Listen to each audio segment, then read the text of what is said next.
Good morning दोस्तों। आज हम लोग देखेंगे सामाजिक विज्ञान के कुछ महत्वपूर्ण क्वेश्चन 10th क्लास एनसीईआरटी। चलिए स्टार्ट करते हैं। देखिए क्वेश्चन नंबर 1, नरेगा कार्यक्रम के नाम के साथ किस व्यक्ति का नाम जोड़ा गया है? तो एक का आंसर क्या हो जाएगा? डी हो जाएगा, महात्मा गांधी। उसके बाद क्वेश्चन नंबर 2 देखिए, कागज़ का आविष्कार किस देश में हुआ? कागज़ का आविष्कार चीन में हुआ था। उसके बाद क्वेश्चन नंबर 3 देखिए, नेपोलियन संहिता किस वर्ष लागू की गई? नेपोलियन संहिता किस वर्ष लागू की गई? तो 3 का आंसर क्या हो जाएगा? डी हो जाएगा, 1804 में। उसके बाद क्वेश्चन नंबर 4 देखिए, भारत में सबसे बड़ा लौह अयस्क उत्पादन केंद्र कौन सा है? लौह उत्पादन राज्य कौन सा है? तो इसका आंसर क्या हो जाएगा? 4 का आंसर ए हो जाएगा। 4 का आंसर क्या होगा? ए हो जाएगा, लौह उत्पादन केंद्र। उसके बाद देखिए क्वेश्चन नंबर 5 में देखिए, कपास उत्पादन के लिए उपयुक्त मिट्टी कौन सी है? कपास उत्पादन के लिए उपयुक्त मिट्टी कौन सी है? तो 5 का आंसर क्या हो जाएगा? 5 का आंसर बी हो जाएगा, काली मिट्टी। उसके बाद क्वेश्चन नंबर 6 देखिए, बॉक्साइट का उपयोग किस उद्योग में होता है? बॉक्साइट का उपयोग किस उद्योग में होता है? तो 6 का आंसर क्या हो जाएगा? डी में हो जाएगा, एल्युमिनियम। यानी बॉक्साइट जो है एल्युमिनियम का क्या है? अयस्क है। क्षेत्रवाद की भावना का दुष्परिणाम होता है। क्षेत्रवाद की भावना का दुष्परिणाम होता है। तो 7 का आंसर क्या हो जाएगा? 7 का आंसर सी हो जाएगा। 7 का आंसर सी हो जाएगा। अगला बाद उसके बाद क्वेश्चन नंबर 8 देखिए, श्रीलंका के बहुसंख्यक समुदाय की भाषा क्या है? तो 8 का आंसर क्या हो जाएगा? सी हो जाएगा, सिंहली है। सबसे अधिक सिंहली भाषा बोला जाता है श्रीलंका में। उसके बाद क्वेश्चन नंबर 9 देखिए, एक अर्थव्यवस्था के किस क्षेत्र को सेवा क्षेत्र कहा जाता है? तो किसको कहा जाता है? तृतीयक क्षेत्र को। उसके बाद क्वेश्चन नंबर 10 देखिए, क्वेश्चन नंबर 10 इसमें क्या है? विश्व व्यापार संगठन का स्थापना कब हुआ? WTO का स्थापना कब हुआ? 1995 में। World Trade Organization. सबसे पहली भूमिगत रेल कब बनी? सबसे पहले भूमिगत रेल कब बनी? तो 11 का आंसर क्या हो जाएगा? 11 का आंसर ये हो जाएगा, 1863। गिरमिटिया किससे कहा जाता था? गिरमिटिया किसे कहा जाता है? तो 12 का आंसर क्या हो जाएगा? 12 का आंसर ये हो जाएगा, अनुबंधित मजदूर को। अनुबंधित मजदूर को। उसके बाद आगे देखिए 13 नंबर में क्या है? मुद्रण तकनीक का विकास सर्वप्रथम कहाँ हुआ? तो ये हुआ चीन में। उसके बाद अल हिलाल का संपादन किसने किया? अल हिलाल का संपादन किसने किया? तो 14 का आंसर क्या हो जाएगा? 14 का आंसर ये हो जाएगा, मौलाना आज़ाद। उसके बाद क्वेश्चन नंबर 15 देखिए, क्वेश्चन नंबर 15 में क्या है? रूसी क्रांति के समय वहाँ का शासक था। रूसी क्रांति के समय वहाँ का शासक था। तो इसका आंसर क्या हो जाएगा? 15 का आंसर क्या होगा? सी हो जाएगा, जॉर्ज निकोलस द्वितीय। उसके बाद क्वेश्चन नंबर 16 देखिए, सन 1870 में फ्रांस और पर्सा के बीच युद्ध कहाँ हुआ था? तो युद्ध कहाँ हुआ था? तो इसका 16 का आंसर क्या हो जाएगा? 16 का आंसर ये हो जाएगा, सेडोन। उसके बाद वार एंड पीस के लेखक 17 का आंसर क्या हो जाएगा? बी हो जाएगा, टॉल्स्टॉय। उसके बाद देखिए, वियतनाम में टोकिन फ्री स्कूल की स्थापना कब हुई? वियतनाम में टोकिन फ्री स्कूल का स्थापना कब हुआ? तो इसका आंसर क्या हो जाएगा? 18 का आंसर क्या हो जाएगा? ये हो जाएगा 1907 में। उसके बाद क्वेश्चन नंबर 19 देखिए, रंपा विद्रोह कब हुआ था? रंपा विद्रोह कब हुआ था? 19 का आंसर ये हो जाएगा, 1916 में।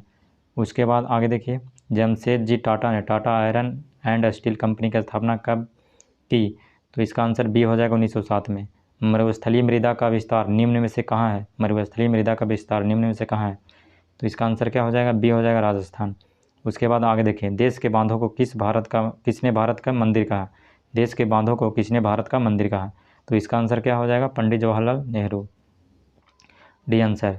उसके बाद क्वेश्चन नंबर 23 देखिए, क्वेश्चन नंबर 23 में क्या है? इनमें कौन सा ऐसा जीव है जो केवल भारत में ही पाया जाता है? तो इसका आंसर क्या हो जाएगा? 23 का आंसर ये हो जाएगा, 23 का आंसर ये हो जाएगा, घड़ियाल। उसके बाद यूरेनियम का प्रमुख यूरेनियम का प्रमुख उत्पादक स्थल, तो इसका क्या हो जाएगा? 24 का आंसर डी हो जाएगा, जादूगढ़ा हो जाएगा। 24 का आंसर डी, जादूगढ़ा। उसके बाद क्वेश्चन नंबर 25 देखिए, किस फसल को उजाला सोना कहा जाता है? किस फसल को उजला सोना कहा जाता है? तो क्या हो जाएगा इसमें? 25 का आंसर क्या होगा? 25 का आंसर बी हो जाएगा, कपास को। यानी वाइट गोल्ड कहा जाता है किसको, कपास को। उसके बाद देखिए संसार के चावल उत्पादक देश में भारत का स्थान कैवां है। 26 का आंसर क्या हो जाएगा, 26 का आंसर बी हो जाएगा, सेकंड है दूसरा। पहला स्थान चीन का है। भारत में वर्तमान रेल मंडल की संख्या कितनी है, भारत में वर्तमान रेल मंडल की संख्या कितनी है, तो 27 का आंसर क्या हो जाएगा, 27 का आंसर बी हो जाएगा। उसके बाद देखिए क्वेश्चन नंबर 28, भारत के रेल मंडलों की संख्या कितना, अभी वर्तमान में कितना है, 18 है, 18 है रेल मंडल। उसके बाद क्वेश्चन नंबर 28 देखिए, भारत के किन शहरों में मेट्रो रेल सेवा उपलब्ध है, मेट्रो रेल सेवा उपलब्ध है, तो क्या हो जाएगा 28 का आंसर, 28 का आंसर क्या होगा, ए होगा, कोलकाता एवं दिल्ली, कोलकाता एवं दिल्ली। उसके बाद देखिए भारत का राष्ट्रीय पक्षी क्या है, तो क्या मयूर हो जाएगा, यानी मोर। उसके बाद क्वेश्चन नंबर 30 देखिए, सोपानी कृषि किस राज्य में प्रचलित है, सोपानी कृषि किस राज्य में प्रचलित है, तो 30 का आंसर क्या हो जाएगा, 30 का आंसर बी हो जाएगा, उत्तराखंड में। उसके बाद क्वेश्चन नंबर 31, सुनामी प्रभावित क्षेत्र में मकान का निर्माण कहाँ करना चाहिए, तो 31 का आंसर क्या हो जाएगा, 31 का आंसर सी हो जाएगा, समुद्र तट से दूर ऊंचाई पर, समुद्र तट से दूर ऊंचाई पर। सूचना के अधिकार संबंधी कानून कब बना, सूचना के अधिकार कानून संबंधी कानून कब बना, राइट टू इन्फॉर्मेशन, तो यह क्या हो जाएगा 32 का आंसर बी हो जाएगा, 2005।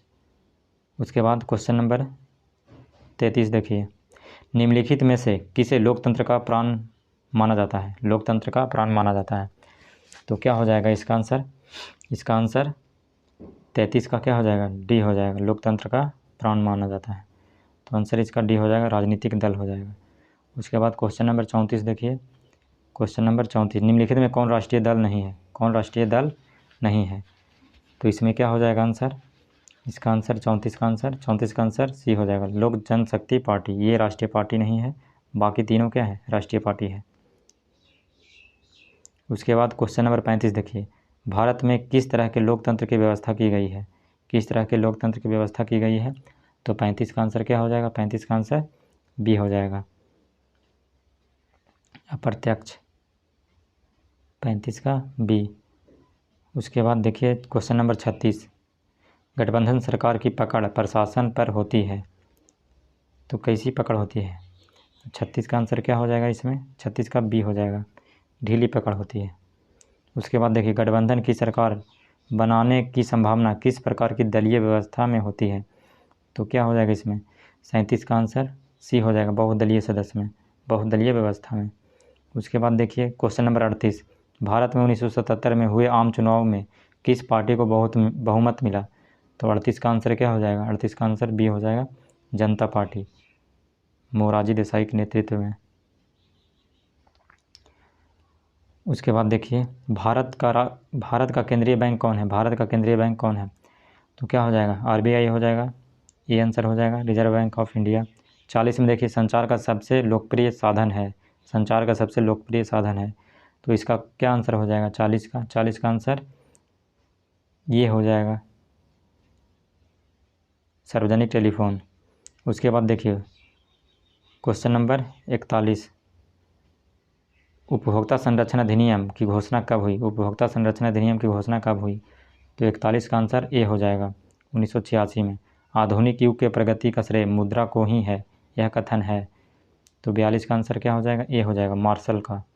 उसके बाद क्वेश्चन नंबर 33 देखिए, एटीएम के द्वारा पैसे निकाले व जमा किए जा सकते हैं, तो 43 का आंसर क्या हो जाएगा, ये हो जाएगा 24 घंटे, मतलब एनी टाइम, कभी भी जमा कर सकते हैं, कभी भी निकाल सकते हैं।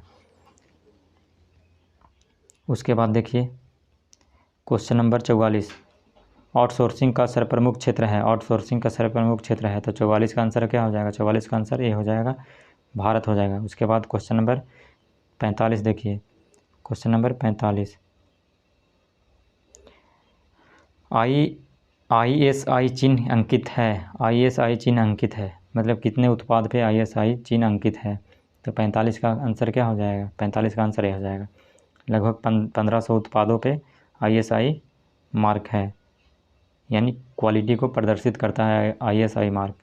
उसके बाद देखिए क्वेश्चन नंबर 46, अंतर्राष्ट्रीय व्यापार संबंधी नियमों को निर्धारित करने वाली संस्था कौन है? तो इसका आंसर इसमें डी हो जाएगा, क्योंकि WTO निर्धारित करता है। तो WTO है नहीं आंसर में। उसके बाद देखिए क्वेश्चन नंबर 47, 26 दिसंबर 2004 को विश्व के किस हिस्से में भयंकर सुनामी आया था? तो 47 का आंसर क्या हो जाएगा? 47 का आंसर डी हो जाएगा, बंगाल की खाड़ी में। उसके बाद क्वेश्चन नंबर 48 देखिए, निम्नलिखित में किस नदी को बिहार का शोक नदी कहा जाता है? तो इसका आंसर क्या हो जाएगा? कोसी को। बस इतना ही क्वेश्चन था आज के लिए। धन्यवाद।